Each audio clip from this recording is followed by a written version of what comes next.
मैंने अपने पुनर्जन्म के बाद किया वो था अपने हाथों को सल्फ्यूरिक एसिड में डुबोना, ताकि अपनी सभी 10 उंगलियों के निशान पूरी तरह से नष्ट कर दूं। क्योंकि पिछली जिंदगी में मेरे गोद लिए हुए भाई ने किसी की हत्या तो की, लेकिन घटनास्थल पर उसने मेरे उंगलियों के निशान छोड़ दिए। उसने मुझे अपना निशाना बना लिया, मुझे ही झूठा दोषी बना दिया गया। और मेरे माता पिता ने तो मुझे न्याय दिलाने में कोई मदद नहीं की, बल्कि उल्टा उन्होंने मेरे उस भाई के पक्ष में झूठी गवाही देकर मुझे ही ऑनलाइन साइबर बुलिंग का निशाना बना दिया, मानो मैं असली हत्यारा था। जिस दिन मुझे फांसी दी जानी थी उसी दिन वे लोग मेरे उस भाई को एक द्वीप पर ले गए, उसके बच निकलने का जश्न मनाने। और फिर जैसे ही मैंने दोबारा आंखें खोली, मैं अपने उसी जीवन में वापस आ गया था, लेकिन उस हत्या होने से ठीक 1 घंटा पहले।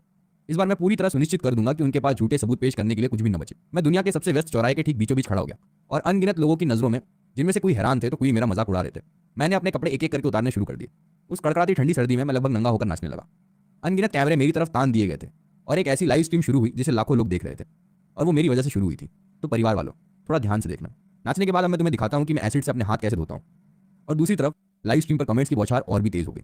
लोग लिख रहे थे, ये साला पागल हो गया, अपनी जान की कोई कीमत ही नहीं है इसको, हद कर दिया भाई ने। जैसे ही मैंने आखिरी गाने पर नाचना खत्म किया, वहां मौजूद सिक्योरिटी गार्ड आखिरकार आ ही गया, जो शायद पहले भीड़ संभाल रहा था। उसने झल्लाते हुए कहा, जल्दी यहाँ से भाग जा, वरना हम तुझे पुलिस स्टेशन भेज देंगे। मैं मुस्कुराया और अपना पहचान पत्र उसके मुंह पर दे मारा। मैंने कहा, मेरा नाम सो यून है, मेरे पिता सो सेंजू हैं, जो सो ग्रुप के मालिक हैं। मेरी माँ इनानंग नाम की डांसर है, और मेरा छोटा भाई है कैंपस का चहेता सो सुसी। तुम पुलिस बुला सकते हो, तुम उनसे संपर्क कर सकते हो। ये कहते हुए मैंने अपने पैरों के पास रखा वो सल्फ्यूरिक एसिड का डिब्बा उठा लिया। मुझे एसिड का ढक्कन खोलते देख वो गार्ड इतना डर गया कि ठीक से बात ही नहीं कर पा रहा था। वो बोला, तू क्या करने जा रहा है? अगर तूने किसी को नुकसान पहुंचाने की कोशिश की तो तुझे सीधा जेल होगी। पर मैंने उसकी तरफ ध्यान ही नहीं दिया। मैंने सीधा जमीन पर एसिड उंडेल दिया और फिर अपने दोनों हाथ उस पर रख दिए। मेरी त्वचा तेजाब से जलने लगी और हवा में मांस जलने जैसी एक बदबू फैल गई। दर्द इतना असहनीय था कि मुझे ठंडे ठंडे पसीने आ गए और मैं लगभग बेहोश ही हो गया था। लेकिन मेरे दिल की उस तसल्ली ने मुझे फिर से खड़े होने की ताकत दे दी। तब तक सारी भीड़ वहां से 3 मीटर पीछे हट चुकी थी। मैं अपने सबसे करीब वाले शख्स के पास गया जो लाइव स्ट्रीम कर रहा था, और उसके कैमरे के सामने अपने खून से सनी हुई हथेलियां दिखा दी। मैंने दांतों तले उंगली दबाकर कहा, आप सबने साफ देख लिया, 12 जनवरी शाम 5:30 बजे के बाद मैं सो यून अब कोई उंगलियों के निशान नहीं रखूंगा, क्योंकि अपनी पिछली जिंदगी में इसी घटना के ठीक 3 घंटे बाद मेरा तथाकथित छोटा भाई सो सुसी अपने ही क्लासमेट को छत पर ले जाकर उसे अपने हाथों से धक्का दे देता था। उसने पहले से ही वैसे ही दस्ताने पहन रखे थे जिन पर मेरे उंगलियों के निशान पहले से बने हुए थे, और फिर उसने आसपास के सारे सीसीटीवी कैमरे भी नष्ट कर दिए थे, और मेरे माता पिता ने उसके लिए झूठा एलिबी प्रदान किया था। साथ ही सबूत गढ़कर यह साबित किया था कि मैंने हत्या की है। उन सबने मिलकर मुझे एक आदर्श बलि का बकरा बना दिया था। लेकिन इस बार मैंने पूरी दुनिया के सामने खुद को बेइज्जत करके अपने हाथों को पूरी तरह से नष्ट कर दिया था। मुझे सो सुसी के उन ढोंगी शब्दों की याद आ रही थी जो उसने मुझसे पिछली जिंदगी में मिलने आकर कहे थे। उसने कहा था, भाई मुझे ये करने को मजबूर होना पड़ा, मैं क्या करता, पापा माँ को तो मुझसे बहुत प्यार है, अगर मैं जेल गया तो उन्हें कितना दुख होगा, इसलिए मुझे अपने बड़े भाई का ही एहसान मानना पड़ा। तो ठीक है, उस भाई के परिवार के पुनर्मिलन की ख्वाहिश को पूरा करने के लिए मैं उन तीनों को जेल भेज दूंगा। मैंने चुपचाप अपने दस्ताने पहन लिए। अब पुलिस स्टेशन में मेरी रूटीन पूछताछ चल रही थी, तभी अचानक एक जबरदस्त झटके ने मेरे बाल पकड़कर मुझे नीचे गिरा दिया, और फिर तुरंत ही मेरे गालों पर 2 जबरदस्त तमाचे पड़े। सामने खड़े थे। हैरतअंगेज बात तो ये थी कि वो थे मेरे असली माता पिता। मेरे पिता सोसेन ने मुझे प्रतिक्रिया करता देख और भी ज्यादा गुस्से से मेरा गला पकड़ लिया और सख्ती से पूछताछ करने लगे। बेहुदा, तूने खुद को बदनाम किया, अपनी मर्जी से सबके सामने नाचा, ये तो ठीक है, लेकिन उस लाइव स्ट्रीम में अपने भाई का नाम क्यों खींचा? वहीं मेरी माँ की आंखों में ठंडे आंसू चमक रहे थे, और मेरी तरफ देखते हुए उनकी नजरों में सिर्फ निराशा थी। वो बोली, मैंने तुझ जैसे को जन्म ही कैसे दे दिया? अगर तेरी वजह से सुसी को जरा भी तकलीफ पहुंची तो मैं तुरंत अपना माँ बेटा का रिश्ता तोड़ दूंगी तुझसे, और फिर कभी मेरे सामने आने की भी हिम्मत मत करना। मेरे गालों पर 2 गर्म आंसू लुढ़क गए। वो दिल जो पहले से ही इन दोनों से निराश था, अब पूरी तरह चकनाचूर हो गया था। आपको बता दूं, 5 साल की उम्र तक मैं इस घर का बड़ा लाडला बेटा था, लेकिन जब से सो सुसी को गोद लिया गया, सो सेन दंपत्ति का दिल एक दिन के लिए भी मेरी तरफ नहीं भागा। बचपन में एक बार उसी खिलौने को लेकर मेरी उससे झड़प हो गई थी, तो सो सेन ने मुझे सरेआम लटकाकर पीटा और फिर एक अंधेरे तहखाने में बंद कर दिया था। अगर उस दयालु बटलर ने हर रात चुपके से मेरे लिए खाना रखा होता तो शायद मैं उसी नम तहखाने में कहीं मर ही गया होता। तब से मेरी पूरी जिंदगी का पहला हाफ सो सुसी की परछाई के तले गुजरा। अगर उसे थोड़ी सी भी नाराजगी होती तो कम से कम मुझे तालाबंदी और ज्यादा से ज्यादा भूखा रखना, यहाँ तक कि आईसीयू तक पहुंचा दिया जाता था। फिर जब 12वीं के रिजल्ट आए तो मैंने पेकिंग यूनिवर्सिटी में एडमिशन ले लिया, जबकि सो सुसी मुश्किल से किसी ग्रेजुएशन कॉलेज की कट ऑफ पार कर पाया था। मैंने सोचा आखिरकार मैं इस जंजीर से आजाद हो जाऊंगा, लेकिन सो सेन ने अपने रिश्तों का इस्तेमाल करके हमारे नंबर ही बदल दिए। सो सुसी की सफलता की पार्टी 3 दिन और 3 रात तक चली। पूरे शहर को बुलाया गया, जबकि मेरी तरफ से तो उन्होंने खर्चे तक काट दिए, जिससे मुझे दिन रात काम करके अपनी जिंदगी गुजारनी पड़ी। मेरे इन्हीं यादों में खोए थे कि अचानक एक तेज फोन की घंटी ने मुझे चौंका दिया। इनियान शुआंग के फोन की स्क्रीन पर सोसी की कॉल दिखी, और उसने मेरे प्रति अपना तीखा रुख बदलते हुए फूली हुई मुस्कान के साथ फोन उठाया। प्यारे, क्या बात है? मुझे नहीं पता फोन पर क्या बात हुई, लेकिन इनियान के चेहरे का रंग कुछ अच्छा नहीं था। उसने फोन सो सेन को थमा दिया और खुद मेरी तरफ बढ़ते हुए एक ऐसी मुस्कान बनाई जो उसे बहुत प्यारी लग रही थी। उसने कहा, यूनान, थोड़ी देर पहले तेरे पिता ने ठीक नहीं किया, माँ तुझसे माफी मांगती है। मैंने एक समुद्र के किनारे वाला होटल बुक कर रखा है। तूने खुद कहा था ना कि कब से माँ के साथ खाना नहीं खाया। आखिरकार वो दिन आ ही गया। पिछली जिंदगी में मैंने जिस पारिवारिक प्यार के लिए तरसा था, मैं बिना कुछ सोचे समझे उनकी गाड़ी में बैठ गया। समुद्र के किनारे वाले होटल के रास्ते में गाड़ी आखिरकार उसी इमारत के सामने रुकी जहां से उस बच्चे ने छलांग लगाई थी। वहां सो सुसी पहले से ही मौजूद था, एक गिफ्ट पैकेट लिए जिसे उसने मुझे फंसाने के लिए बड़ी सावधानी से तैयार किया था। लेकिन इस बार और कहा, मैं नहीं चल रहा, मुझे बाद में डांस करना है। इतना सुनते ही यूनान चीख पड़ी और उठी कि मुझे डांटे, लेकिन पता नहीं क्या सोचकर उसने खुद को रोक लिया और बोली, यूनान, बच्चों की तरह मत करो, माँ पापा ने तुझसे माफी तो मांग ली है ना। ये कहते हुए उसने सो सेन की आस्तीन खींची तो वो भी बोला, हाँ माफी मांग ली। मैंने फिर एक और थूक सो सेन के मुंह पर लगाया और मुस्कुराते हुए बोला, मैंने कहा ना मैं नहीं चल रहा। इस पर सो सेन ने जोर से मेरी छाती पर लात मारी। मैं करीब 1 मीटर दूर जाकर गिरा। मेरी पीठ एक सख्त संगमरमर के खंभे से जा लगी। मुझे लगा मेरी रीढ़ की हड्डी टूट जाएगी। वो गुस्से से अपने चेहरे से खून पोंछते हुए चिल्लाया, तुझे कोई शर्म नहीं है? किसी को बुलाओ, इसे गाड़ी से बांध कर ले जाओ। उसने 2 नकाबपोश बॉडीगार्ड्स को बुलाया। पुलिस वहां रोकने लगी, लेकिन सोस इंजीनियर ने धमकाते हुए कहा, मेरे ऊपर बड़े लोग हैं। उन दोनों बॉडीगार्ड्स ने मेरी बाहों को बेरहमी से पकड़ा, पीठ के पीछे बांधा, बाल पकड़े और मुझे गाड़ी में डालकर डिक्की में ठूसने लगे। वो बोला, ये बेवकूफ जो मानता ही नहीं, ये पीछे की सीट के लायक भी नहीं है। उसी पर डरावनी यादें मेरे दिमाग में तैरने लगी। मैंने बुरी तरह हाथ पैर मारने शुरू कर दिए, क्योंकि 3 साल पहले सोस सेनेगिन और अनान अपने सड़क यात्रा पर सोस उसी के साथ गए थे। मैंने बहुत जिद करके उनसे डिक्की में बैठने की इजाजत मांगी थी, बस साथ ले चलने के लिए। लेकिन पूरे सफर के दौरान लगा जैसे वो मुझे भूल ही गए थे। उन्होंने मुझे पूरे 3 दिनों तक डिक्की में बंद रखा। जिंदा रहने की इच्छा ने मुझे डिक्की तोड़कर बाहर निकलने पर मजबूर कर दिया, लेकिन सोस उसी ने कहकर कि मैंने उसकी गाड़ी बर्बाद कर दी। मेरे माता पिता ने मुझे हाईवे के बीचों बीच छोड़ दिया था। आज भी मेरे पैरों के तलवों पर वो अनगिनत घाव हैं। मैं चीखा, छोड़ो मुझे, मैं डिक्की में नहीं जाऊंगा। लेकिन चाहे मैं कितना भी जोर लगाता, वो ब्लैक कोट वाले सोस सेनेगियो के आदेश पर मेरी बाहों को जोड़ जोड़कर तोड़ रहे थे।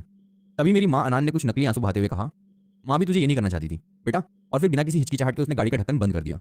पूरा अंधेरा होते ही डर की एक लहर ने मुझे लताओं की तरह जकड़ लिया। मैंने सांस लेना मुश्किल महसूस किया। मेरा पूरा शरीर बेकाबू कांपने लगा। मैंने मनी मन ठान लिया, मुझे यहाँ किसी भी कीमत पर हार नहीं माननी। अगर मैं अब टूटा तो सोसी को मुझ पर वार करने का बहाना मिल जाएगा।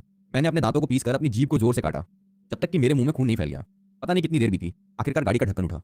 रोशनी की एक किरण ने मेरी पलकों को छुआ। वहां सोसूसी हाथ पर हाथ रखे ऊपर से मेरी तरफ देख रहा था। क्या हाल बना लिए भाई? उसके इशारे पर बॉडीगार्ड्स ने मुझे बेरहमी से जमीन पर पटका और उसने अपने चमड़े के जूते से मेरे हाथ को कुचलना शुरू कर दिया। वो बोला, अगर तुम मेरे लिए अभी थोड़े भी काम के नहीं होते तो मैं इस कचरे से मिलता ही क्यों? इसके हाथ पीछे बांधो और ये कपड़े पहनाओ। उसके आदेश पर बॉडीगार्ड्स ने मेरी चीखों की परवाह किए बिना मेरे कपड़े फाड़े और मुझे वही कपड़े पहनाए जो सोसूशी ने हत्या के समय पहने थे। फिर सोसूशी ने मेरे पेट पर एक और लात मारी। अपने आप को संभाल, मेरे लिए काम करना तेरे लिए सम्मान की बात है। उसने मेरी गर्दन पकड़ी और मुझे कूड़े की तरह पूरी सीढ़ियां घसीटता ऊपर ले गया।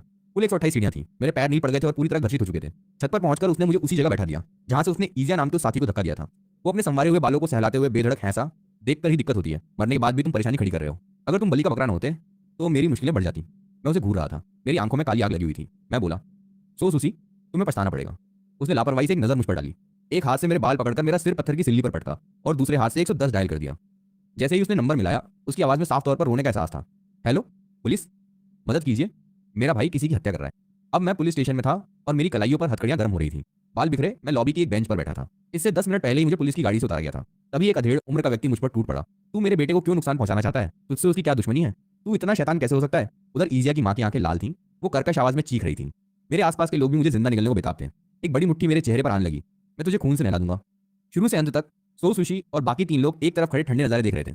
बीच बीच में ताने मारना नहीं भूलते थे। वो बोले, यून तो बचपन से ही ऐसा है, हमारी कभी सुनता ही नहीं। देखो अभी अभी अपने भाई की बांध दबाकर उस पर नील कर दिया।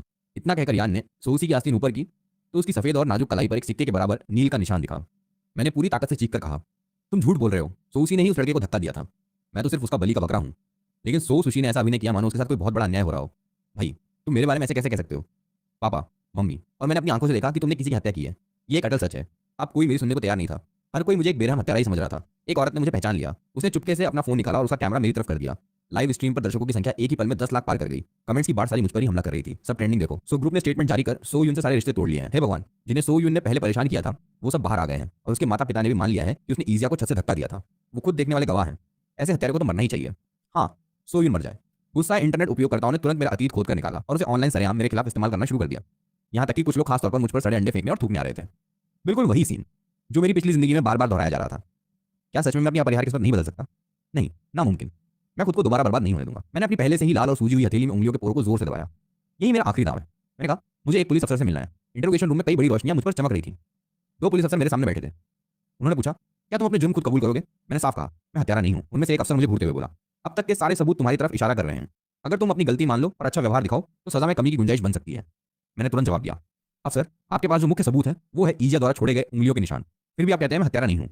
इतने आंतरिक सबूतों के बारे में आपको कैसे पता? संघ अफसर के पास बैठा युवा अफसर तुरंत बेचैन होकर खड़ा हो गया और मुझसे पूछताछ करने लगा। लेकिन मैंने उसकी उत्तेजना पर कोई ध्यान नहीं दिया। बस धीरे से सिर झुकाकर अपने दस्ताने उतारने लगा और फिर बोला, लेकिन अफसर संघ, मेरे उंगलियों के निशान तो 3 घंटे पहले ही पूरी तरह खत्म हो चुके हैं। अब वो मौजूद ही नहीं है। मेरे जैसा शख्स हत्यारा कैसे हो सकता है? मेरी हथेलियों को पूरी तरह छलनी हुआ देख अफसर संघ तुरंत उठकर खड़ा हो गया। क्या? इंटेरोगेशन रूम की तेज सफेद रोशनी मेरे खून से सनी और विकृत हथेलियों पर पड़ रही थी, जिससे वो और भी भयानक लग रही थी। युवा अफसर ने ठंडी सांस ली और बिना सोचे आधा कदम पीछे हट गया। यहाँ तक कि अनुभवी अफसर संघ भी बहुत हतप्रभ थे। उनका चेहरा अविश्वसनीय रूप से उदास हो गया। उन्होंने पूछा, ये क्या हो रहा है? तुम्हारे हाथों को ये जख्म कैसे लगे और कब लगे? मैंने बताया, आज शाम 5:30 बजे सेंट्रल प्लाजा में मैंने खुद अपने उंगलियों के निशान सल्फ्यूरिक एसिड से नष्ट किए थे। पूरे नेटवर्क पर लाखों दर्शक गवाह हैं। आप तुरंत लाइव स्ट्रीम के रिकॉर्ड और वहां के लोगों द्वारा लिए गए वीडियो हासिल कर सकते हैं। जब एसिड ने त्वचा की भीतरी परत को पूरी तरह जला दिया तो मेरे उंगलियों के निशान कभी वापस नहीं आ सकते। इस मुख्य सबूत के अमान्य होते ही पूरी तर्क श्रृंखला टूट गई। इंटरोगेशन रूम में एक भयानक सन्नाटा छा गया। दोनों अफसरों ने एक दूसरे की तरफ देखा। दोनों की आंखों में तूफान था। ये खोज पूरे मामले की दिशा बदलने के लिए काफी थी। अफसर संघ ने तुरंत फटाफट युवा अफसर को आदेश दिए, जल्दी सेंट्रल प्लाजा की लाइव स्ट्रीम का टाइमलाइन और घटना के सटीक समय की तुलना तुरंत करो। टेक्निकल सेक्शन को बुलाओ, उंगलियों के निशान के सबूत का फिर से मूल्यांकन करो। फिर वो वापस बैठ गया और मुझे एक पेचीदा नजर से देखने लगा। सो यूनान, अगर तुम जो कह रहे हो वो सच है तो इसका मतलब मेरे असली माता पिता और उस अच्छे भाई ने झूठी गवाही दी है और असली हत्यारा उन्हीं में से कोई है। बस तभी इंटरोगेशन रूम के दरवाजे पर दस्तक हुई। एक और अफसर ने अजीब अंदाज में सिर घुसाते हुए कहा, टीम संग, सो सेन्यू, इनानुंग और सोसुशी अभी भी बाहर हैं। वो बहुत उत्तेजित हैं। वो जल्द से जल्द हमें सजा देने की जिद कर रहे हैं और कहते हैं कि वो पीड़ितों के परिवारों की ओर से कड़ी सजा की मांग करना चाहते हैं। अफसर संग बोले, ये तो बिल्कुल सही समय पर आए हैं, उन्हें अलग अलग इंटरोगेशन रूम में भेज दो और मेरी इजाजत के बिना कोई भी यहाँ से नहीं जाएगा। ये कहकर वो मेरी तरफ मुड़े, थोड़ा नरम हुए, लेकिन फिर भी पूछताछ भरी नजर से बोले, सोयून, हम तुम्हारी कई बातों की तुरंत जांच कराएंगे, लेकिन जब तक सच्चाई सामने नहीं आती तुम अब भी मुख्य संदिग्ध हो। तुम्हें हमारी पुलिस जांच में सहयोग करना होगा। मैंने कहा, मैं अपनी शारीरिक स्थिति का पूरी प्रक्रिया के दौरान रिकॉर्ड और इलाज मांगता हूँ। अफसर संग तुरंत मान गए। दूसरी तरफ सो परिवार के तीनों सदस्यों को अलग अलग कमरों में ले जाया गया। सो सुशी अफसरों से कह रहा था, साफ सबूत है, उस कुख्यात बेटे ने भी अपनी हरकतें मान ली हैं। आप किस बात की जांच कर रहे हैं? उसने हमारे पूरे परिवार को शर्मसार कर दिया है। माता पिता कह रहे थे, हम उसे सही तरह से पाल नहीं पाए, यही वजह है कि उसने इतना घिनौना काम किया। लेकिन हर अफसर की ओर से एक ही जवाब था, मामला अभी जांच के दायरे में है, कृपया धैर्य रखें और जांच में सहयोग करें। धीरे धीरे समय बीतता गया, यहाँ तक कि अनियान को भी कुछ गड़बड़ दिखने लगी। उसने पूछा, अफसर, आप लोग क्या कहना चाहते हैं? हम तो गवाह हैं, संदिग्ध नहीं, क्या आपको हमें बंद करने का अधिकार है? हर बार जवाब था, कृपया धैर्य रखें। पुलिस की कार्यकुशलता बहुत तेज थी। सेंट्रल प्लाजा की लाइव स्ट्रीम, अनगिनत लोगों के मोबाइल स्क्रीन रिकॉर्डिंग्स और चश्मदीदों के बयान जल्दी से जमा कर लिए गए और सही समय भी निकाल लिया गया। यानी शाम 5:30 पर मैं प्लाजा में था, जबकि फोरेंसिक ने प्रारंभिक तौर पर अनुमान लगाया कि ईजिया परिवार की मौत शाम 8:30 के आसपास हुई। साथ ही फोरेंसिक ने मेरे हाथों की जांच की और पुष्टि की कि ये हाल ही में जहरीले रसायनों से जले हैं, त्वचा के ऊतक बुरी तरह क्षतिग्रस्त हैं और चोट लगने के बाद कोई वैध उंगलियों के निशान नहीं बन सकते। वहीं टेक्निकल डिपार्टमेंट ने घटनास्थल से लिए गए मेरे उंगलियों के निशानों का गहराई से दोबारा विश्लेषण किया। उत्तर जल्दी आ गया। निशान का पैटर्न असामान्य रूप से साफ और सस्ता था। उसमें दबाव के सामान्य बदलाव और त्वचा की बनावट की प्राकृतिक विकृति का अभाव था, जो कि किसी फिल्म या मोल्ड के द्वारा ट्रांसफर किए गए निशानों के लक्षण थे। सारे सबूत एक हैरान करने वाली साजिश की तरफ इशारा करने लगे। अफसर संघ ने प्रारंभिक सारांश रिपोर्ट देखी। उन्होंने अपने करियर में अनगिनत अपराध देखे थे, लेकिन पारिवारिक रिश्तों की इतनी दुष्टता और अपने ही बेटे और भाई को फंसाने की ये साजिश उन्हें भी ठंड लगने पर मजबूर कर रही थी। उन्होंने तुरंत आदेश दिया, सो सुसी पर पूरा ध्यान देकर पूछताछ करो और सर्च वारंट लाओ। सो परिवार के घर और सो सुसी के निजी सामानों की तलाशी लो। उंगलियों के नकली निशान बनाने के लिए इस्तेमाल किए गए संभावित सामान और औजारों को खोजो। इंटरोगेशन रूम अब सो सुसी के लिए बदल चुका था। पुलिस की अचानक दबंग पूछताछ और एक के बाद एक अकाट्य सबूतों के सामने उसकी मानसिक दीवारें टूटने लगी। उसने कभी सोचा भी नहीं था कि उसकी सोची समझी फंसाने वाली योजना इस तरह बेनकाब हो जाएगी, और उसने तो ये भी नहीं सोचा था कि इससे पहले ही मैं अपने उंगलियों के निशान खुद नष्ट कर दूंगा, जिससे उसकी सारी मेहनत बेकार हो जाएगी। वो हकलाते हुए बोला, मैं नहीं जानता आप किस बारे में बात कर रहे हैं। निशान सो यूनसन के हैं, मेरे माता पिता ने देखा था। अफसरों ने सख्ती से कहा, सो जूनोन के निशान घटना से पहले ही स्थायी रूप से नष्ट कर दिए गए थे। घटनास्थल पर छोड़े गए निशान एक मोड़ से ट्रांसफर किए गए थे। क्या तुम अभी भी सच नहीं बोलोगे? नकली निशान बनाकर किसी को फंसाना एक गंभीर अपराध है, साथ ही जानबूझकर हत्या का आरोप।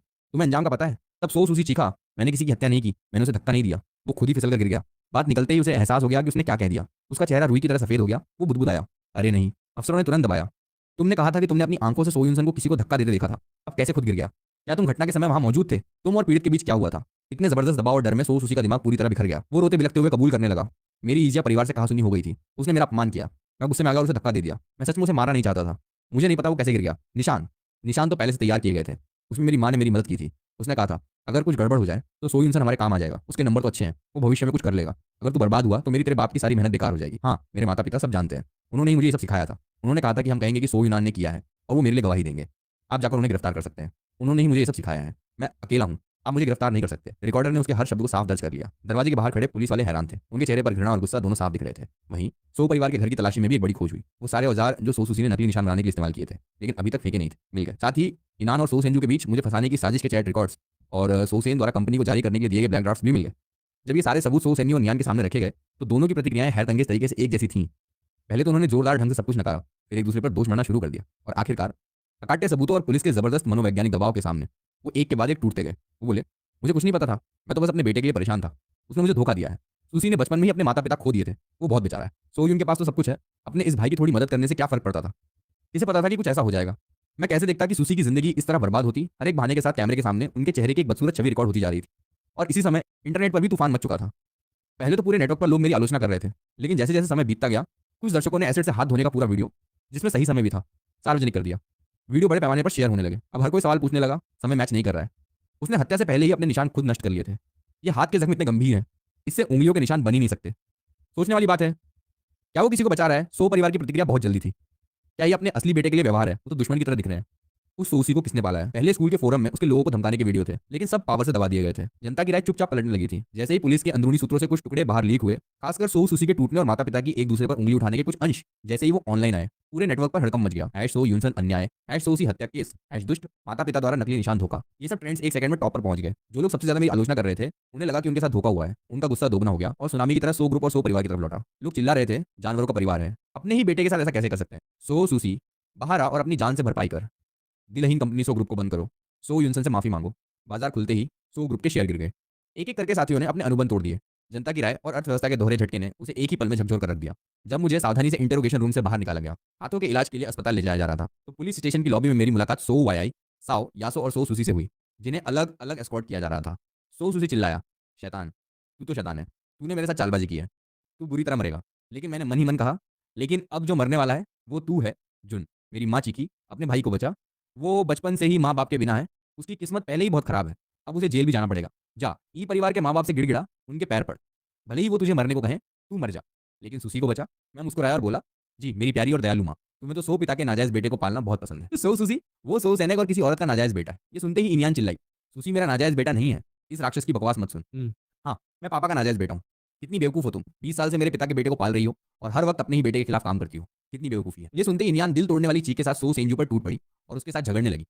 साथ ही सो सुशी के बाल पकड़कर उसका सिर फर्श पर पटकना नहीं भूली। उनकी मारपीट खत्म होने के बाद मैंने सो सुशी और बाकी दोनों के कान में फुसफुसाया, पता है मैंने पहले ही अपने निशान क्यों नष्ट कर दिए थे, क्योंकि मुझ में एक मर्दाना भूत सवार है जो 2 जन्मों की नफरत लेकर आया है, खासतौर पर तुम्हारी 3 बेकार जाने लेने के लिए। सो सेंजू ने अपना सिर झटके से उठाकर मेरी तरफ देखा। उसकी आंखें डर से भरी हुई थी, जैसे पहली बार उसने मुझे अपने बेटे के रूप में पहचाना हो। जबकि इनियांग ने सारी ताकत खो दी और बेसुध होकर जमीन पर गिर पड़ी, फूट फूट कर रोने लगी। सो सुशी अभी भी बौखलाकर गालियां दे रहा था, लेकिन मैंने उनकी तरफ दोबारा मुड़कर नहीं देखा। मैं कदम दर कदम पूरी दृढ़ता के साथ पुलिस स्टेशन के दरवाजे की तरफ बढ़ता गया। दरवाजे के बाहर खबर पाकर पत्रकार मक्खियों की तरह जमा हो गए थे। फ्लैश लाइटें इतनी तेज थीं कि दिन का उजाला सा हो गया था। लेकिन इस बार कैमरे का लेंस किसी हत्यारे या पागल पर नहीं, बल्कि एक ऐसे पीड़ित पर था जिसे बुरी तरह फंसाया गया था और जिसने अपने अदम्य जज्बे से उस अन्याय को धो डाला था। सुबह की सूरज की किरणों ने बादलों को चीरा और मेरे पीले लेकिन शांत चेहरे पर रोशनी डाली। मेरा बदला अभी शुरू ही हुआ था। कानून उनके अपराधों का फैसला सुनाएगा और जनता की राय और किस्मत का फैसला भी उनसे बख्शा नहीं जाएगा। सो सुशी को जानबूझकर नुकसान पहुंचाने, झूठे सबूत बनाने और इस्तेमाल करने, झूठे आरोप लगाने और फंसाने आदि मामलों में सख्त सजा सुनाई गई। सो सेंजू, इनियान यांग सांग को झूठी गवाही देने, अपराध छुपाने, सबूत नष्ट करने और गढ़ने, झूठे आरोप लगाने और फंसाने आदि के लिए भी जेल हुई। इसके अलावा सो सेन पर व्यापारिक धोखाधड़ी और बाजार में हेराफेरी के भी भारी आरोप थे। सो ग्रुप दिवालिया हो गया और पूरी तरह इतिहास बन गया। हालांकि मेरे तरीके बेहद थे, लेकिन मेरा कारण सही था और इससे सार्वजनिक रूप से कोई गंभीर नुकसान नहीं हुआ। जनता की व्यापक सहानुभूति के चलते मुझे नरमी से सजा दी गई, जो सो परिवार के तीनों के अपराधों के सामने बिल्कुल नगण्य थी। मैंने अपने ही हाथों और एक पागलों वाले नृत्य से उस साजिश के जाल को पूरी तरह चूर चूर कर दिया था और अपने भीतर की असली आवाज को जगाया था। पिछले जन्म में वो फले फूले थे, इस जन्म में उन्होंने सब कुछ खो दिया है। कहा जा सकता है जैसा करोगे वैसा भरोगे। कर्म की सजा कभी झूठ नहीं बोलती। अब मैं अपनी जिंदगी बड़े पर्दे पर उज्जवल और चमकते हुए जीऊंगा और अब कभी किसी के साये में नहीं दबूंगा।